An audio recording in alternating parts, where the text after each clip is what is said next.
Welcome everybody to another eye-opening episode of Lockdown 23 in 1.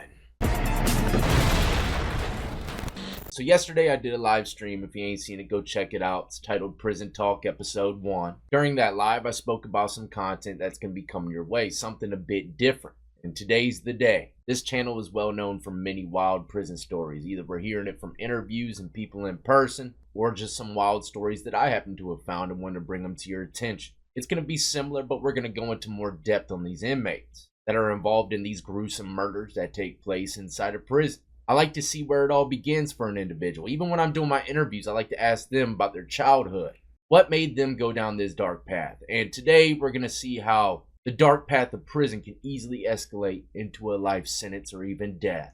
So if this is what you're into, all things lockup and crime related, then this is exactly where you need to be. Hit that like, subscribe, share, notification bell, hit it all. I don't want y'all missing a single episode. It all began in a small town called Garvin County, right outside of Oklahoma City. The date is 4/21/1995. Mr. Cecil ends up getting charged with attempted robbery with a dangerous weapon. He was blessed, if you were to ask me. He was only sentenced to 5 years. And I've seen many people on their first robbery charge, first felony, get over 20 years. He was incarcerated for that crime in June 1st, 1995. His release date was 4/3/1998. It turns out that Mr. Cecil, he seemed to be, following the rules and regulations inside prison enough to where he got out. Didn't get any kind of time added to his sentence. He actually had a little bit of hope, and you can kind of tell in his mugshot. Seems to have a little bit of joy in his eyes. Well, that's all gonna change. Just like many people who keep on going back and forth to prison, their mugshots seem to be declining as well. You can see how prison really gets a grip on them. Now, Mr. Cecil's released in 1998 on probation, and he makes it on the streets about 2 years before he catches a new crime, which isn't as serious as his first one, a DUI. Now, this is a piece of his paperwork, and I want y'all to read it with me because it can be kind of confusing. Like I said, in 1998, he was released for the attempted robbery. It looks like he traveled down to Oklahoma County and called himself a DUI. Well, it looks like he actually got about 3 of them from what I'm reading, but 2 of them came from Oklahoma County, 1 of them came from Garvin County, which is not good because Garvin County, that's where he committed his first felony robbery, attempted robbery offense. Bringing back a fresh crime in the same county, man, that's never a good look. Chances are he's probably got to go in front of the same judge as well. A lot of those judges that slap inmates with probation, they want to see them again if they mess up. They don't forget you, man, that's for sure. Either way, he also caught a DUI in Garvin County, like I already said, 3/24/2000. Now, after getting a bunch of slaps on the wrist, like I said, even though he got 5 years for attempted robbery, it's still not that much time for the crime. Not to mention all these DUIs, looks like he got a lot of probation, only had to do a few years, nothing too major. So far, until he was convicted of 2 more crimes out of Garvin County in 2003. One of bail jumping, and if I were to guess, it was for this robbery in the first degree in the same county. Just a few years down the road, he was sentenced to 20 years.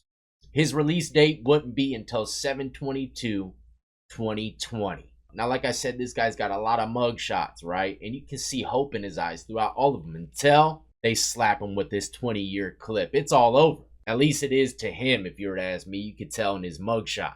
Let's take a closer look at the list. First one looks like he has a little bit of a teardrop tattooed on his face. I'm not quite sure, but keep a close eye on the eyes. Seems like he has a little bit of hope, a little smirk on his face, a little giddy to him. Progressing to 7/31/2000 for the DUI stop. He grew his hair out a bit, maturing just a touch with the old prison mustache. Next one's from 2001, and I've never seen a mugshot actually look like it's going backwards in time. With that mullet, it looks like he's back in 86. But look at his eyes once again, and with a little smirk, smiling, got a little bit of hope to him. Now we're in 2003, he got arrested for his bail jumping and his new robbery case. You can tell by his mugshot, man, he ain't looking too joyful anymore. Now after being sentenced to 20 years, it looks like in this photo, he's about to be shipped to prison. He buzzed his head, and as you can see, a little lightning bolt on the side. And for anybody that doesn't know, a lightning bolt in prison, in any way, shape, or form, usually means that you're a part or support some type of racial, all-white gang organization. Now, like I said, 20 years, man, that could really break someone. To a guy that's, pushing 30 or 40 years old, 20 years is like a death sentence. Prison becomes your reality, your life. and you're going to adapt in any way, shape, or form. And in these prisons, from what I've realized in Oklahoma, man, there's a lot of racial gangs. And I'm guessing that's the route that he decided to take. Not to mention, we seen the little lightning bolts on the side of his head. Maybe he was already taking that path in jail. He's been in and out of this system. Who knows who he met along the way? Usually that's the major influence here, is the other inmates that you end up meeting when you get locked up. Now, starting his fresh long bid, he gets transferred to the Oklahoma State Reformatory. And just a few months into this prison, he ends up linking with a prison gang called the United Aryan Brotherhood. Now, I don't know if this guy joined up with this organization on the streets or in prison, but if he's brand new to it, chances are they're going to be pumping him on some kind of crazy missions. Anywhere from getting contraband into the prison to stabbing another inmate. All this stuff can help your rank increase. Now, he's already got 20 years of doing prison. He's adapting. This is his life. He's going to choose to roll with the white guys. 100%.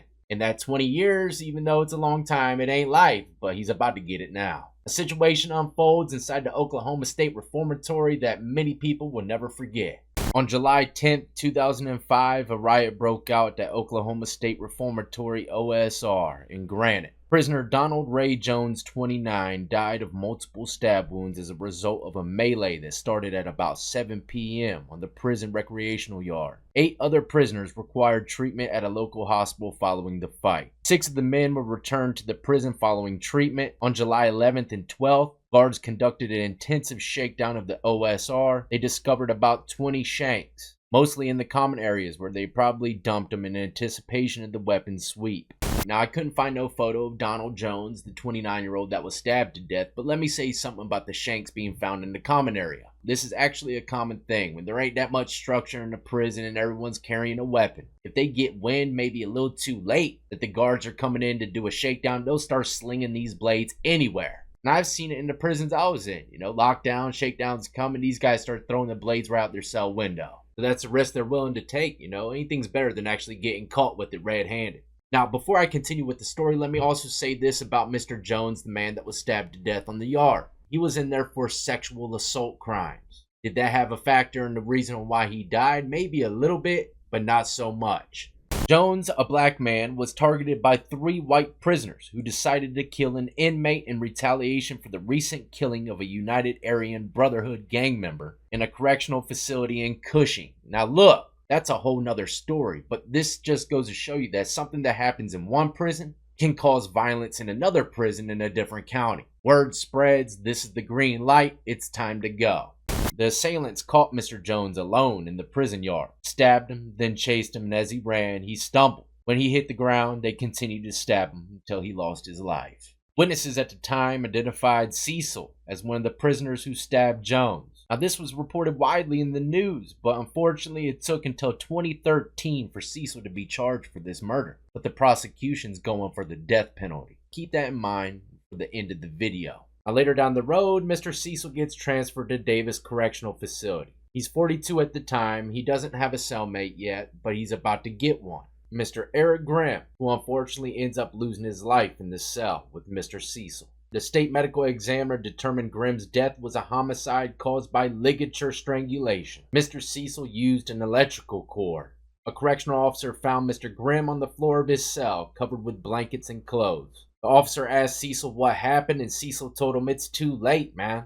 I told you not to put nobody in my cell." And this is the cellmate that he killed, Mr. Grimm, standing at 6'2", 196 pounds. This is another shot of him. Man, I ain't gonna lie, it looks very young. 2012, got a little clover piece with a little star. I don't know, he might be a part of an organization. If not, he's gonna have some trouble. 2014, looks like he got the clover covered up. With a smile on his face still, he has no idea that his next mugshot will be his last. Strangled by Mr. Cecil with an electrical cord. Crazy how everything escalates, ain't it? See, that's what I'm trying to do here. Show y'all how it can progressively get much worse, even when you're being punished in prison. It's all up to the choices that you make, man. But this is the thing here. Let's go back to Mr. Cecil's profile. Let's jump over here to some of his more recent mugshots. This is in 2011, a few years after he killed Mr. Jones on the prison yard. Next one's 2011 as well, still going downhill. 2012, looks like he might have a few more gang-related tattoos. 2014, looks like he has a little bird inside of some spider webs. but he definitely looks like he's losing some weight, probably sitting in that side pocket for years after killing that guy. Not to mention, man, I mean, just look at his eyes. It looks nothing like this, does it? And this is 2020. Last mugshot is in 2023. And he's old. Got them grays now. Got a few more face tattoos as well. Now, I want y'all to look at something, okay? Current facility.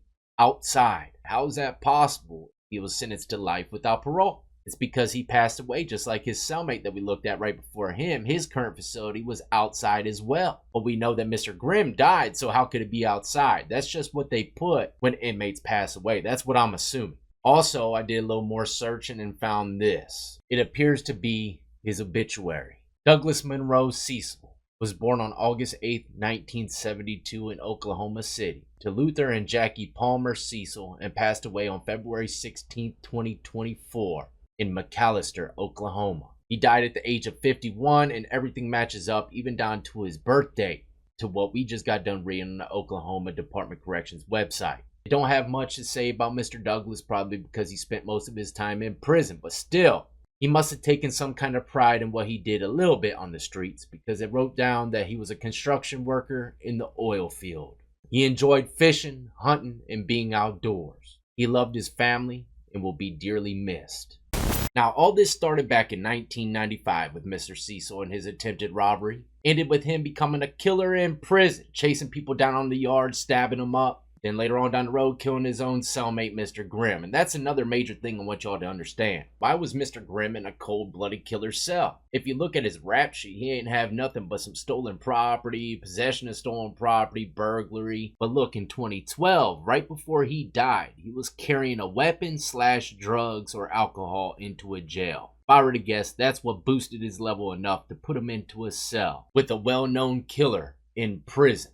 I'm sure he had no idea what he was about to walk into, you know, but that's a major thing about prison. You never know who you're going to be housed with, especially if you keep getting in trouble in there, man. They're going to start putting you around people that you should never even be around. Get caught with shanks, drugs, gang activity, messing around with COs, stuff like that. A lot of people will look at this and maybe blame classification, but this is standard protocol. You mess up in there, man, you're going where the big dogs play. And some of them dogs don't like to be housed with any other ones. That's a wrap, ladies and gentlemen. Like I said, this is kind of a new format, new style of video, going into more depth on these individuals that commit these crazy crimes in prison, killing their cellmates and stuff like that, man, you know. So if you want more, let me know in the comment section below. And if you have any inmates that you want me to do a rundown on, let me know that as well. But one more thing before we leave, and I say this all the time on this channel. You want to join the gang life, 90% of the time, there's only going to be two outcomes. A pine box 6 feet deep, or end up being in prison for a long time, maybe even for the rest of your life. If you can't tell, go look at the news as well, man. They're getting smoked left and right. All these cats getting RICO'd, man. They're getting like 20 years. And they really ain't do much of anything. Play the game, man. You're going to get smoked by the game as well. But as always, until the next time, y'all be easy, be safe, and more importantly than anything, stay free.